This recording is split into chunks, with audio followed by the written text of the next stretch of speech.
seen it. Welcome to Talk Law Radio with attorney Todd Marquardt of the Marquardt Law Firm at marquardtlawfirm.com.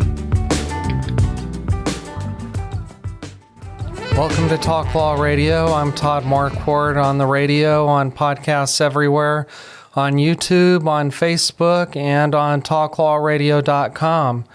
Today, we're going to be talking about President Trump's 26 executive orders that he signed on day one of his presidency, January 20th. And with me today is Shannon Roberta Sanantano. And you get better and better at that. Yeah, I'm good at Roberta now. Yeah. I can say that over and over again. All day long. We're going to be talking about birthright citizenship and the other executive orders. We'll be talking about saints and sinners and legacy. I hope you had time to ponder the legacy question. They were so deep, Todd. I don't think I'm going to have an answer. I'm hoping you'll take the lead on that. Then I know exactly what your regret is going to be. Not bearing my soul on your show today. You'll have to stay tuned until the end of the show to listen to what that segment's going to be all about. Yeah. But the reason we're on the radio is because God started with one law. In the beginning, God had one law: don't eat from the fruit of that tree. Then he gave Moses the 10 Commandments, and now we have municipal, state, and federal lawmakers that won't stop creating new laws that might impact you without you knowing it. Today's hidden legal issue blind spot is citizenship. Yeah. How do we become citizens? And the only way that I know that I'm a citizen is because I have a passport. Right. It says United States citizen. Right. So I'm excited that I know where it is. Right. And then you feel good about that. You know, you like certainty. Yeah.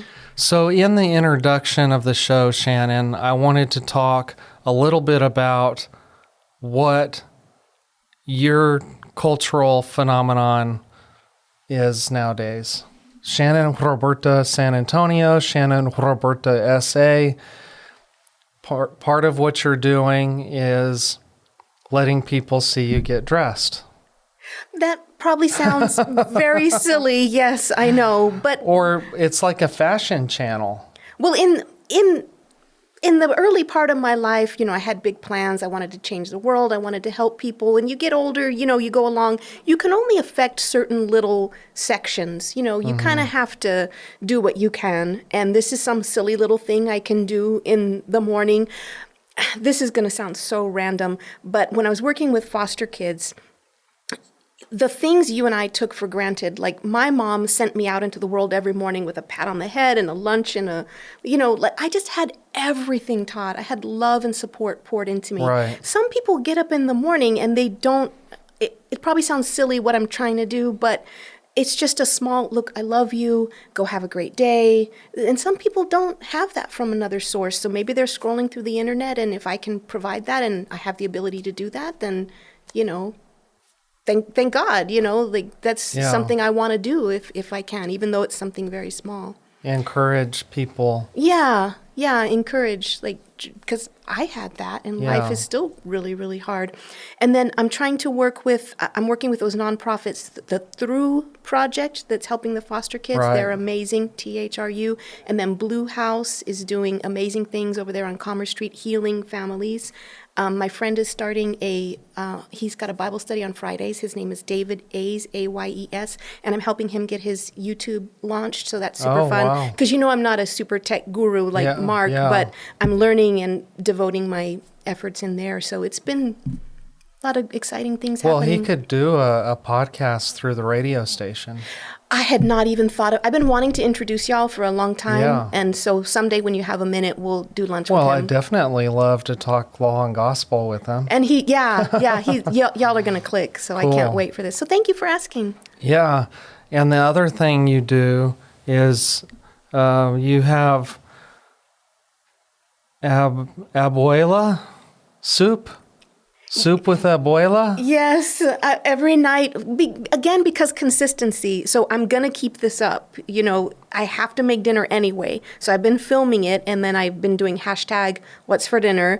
And it sounds silly, I know, but I think some people, if you got to make dinner every night, you might run out of ideas. Right. So here's, you know, hey, like last night we had potatoes with chili and cheese and onion, and they were amazing. And it's just something light, and here's a safe space where we can just be humans. We don't have to fight about politics or fight about this or that.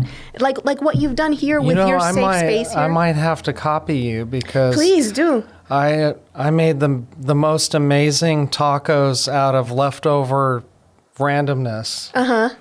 I can make tacos out of anything in the refrigerator. I know people like this. This is not one of my skills, but I know this is a valid skill. Yeah, they can just look, they scan it. What can I make? Yeah, and so I was bragging to Chris that I could make a taco out of anything. Yeah. And she looked up and she said, "Oh yeah, you're terrific. Great, make some tacos." Did she say it like that? Yes. Did she? So then it's sarcastic? Yes. Yeah. Yeah, she wasn't as thrilled about it as I was. I don't know her very well, but my audience would love it. Yes, I would watch that. What is Todd going to make tacos out of today? Yes, but does it always have to be? I can call it Todd's Taco Tuesday or something like that. But it won't just be Tuesdays. I like random recipes. Because this is a valid skill you have. Not everyone has it. I have to have all my ingredients. But I know people like this that can just look at the fridge. Okay, I've got some corn syrup and a half-eaten can of beans, and now I've got, you know. Well, some things I eat over and over again. Green chili is a staple of my diet. Yeah. I can put green chili on almost anything. What kind? From New Mexico. And you get it, like those fresh, you roast them? Sometimes. There's packaged varieties that I ship from New Mexico, though, nice. too. Yes, I need this. I need this in my life. You must do this. But you have a duty to me. You used something, I think it was powdered red chili. Yeah, my kids went to New Mexico. They brought that. I commented, where did you get that? They literally went to New Mexico and drove it back.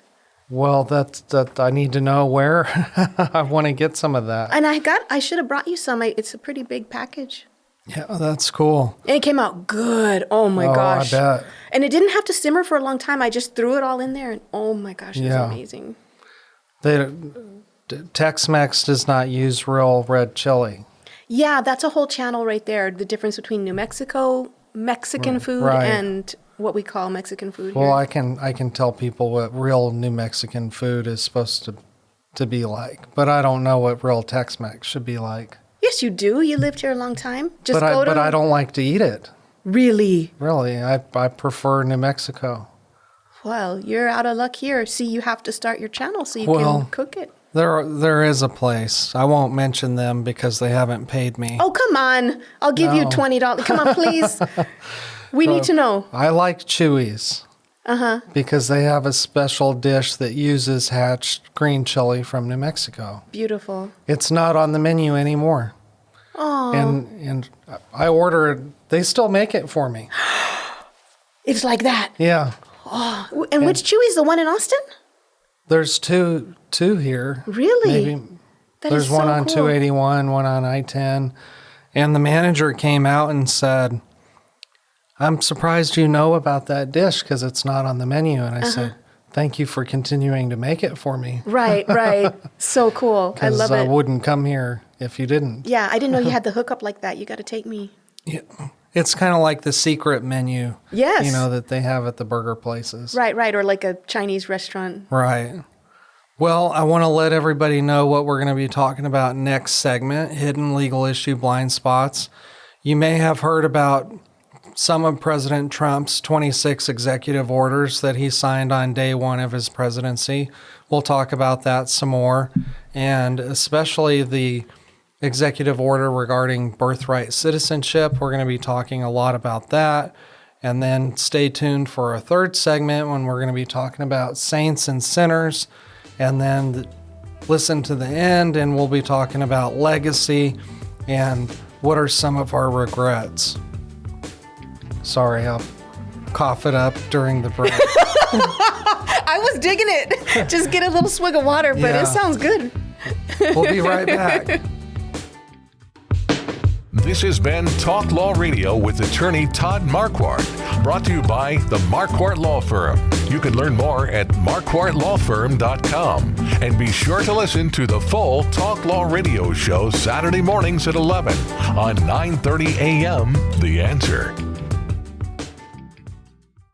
Each week, attorney Todd Marquardt talks about the law. His mission with the Talk Law Radio show and podcast is to help you discover your legal issue blind spots. In the beginning, God had one law. Don't eat from the fruit of that tree. Then came the 10 Commandments. Now we have federal, state, and municipal lawmakers that won't stop creating new laws. Laws that might impact you without you knowing it. Listen to the show and drop a line on Facebook or email host@talklawradio.com and let the host know what you think of the show, the topics you want to hear, and whether you want to be a guest.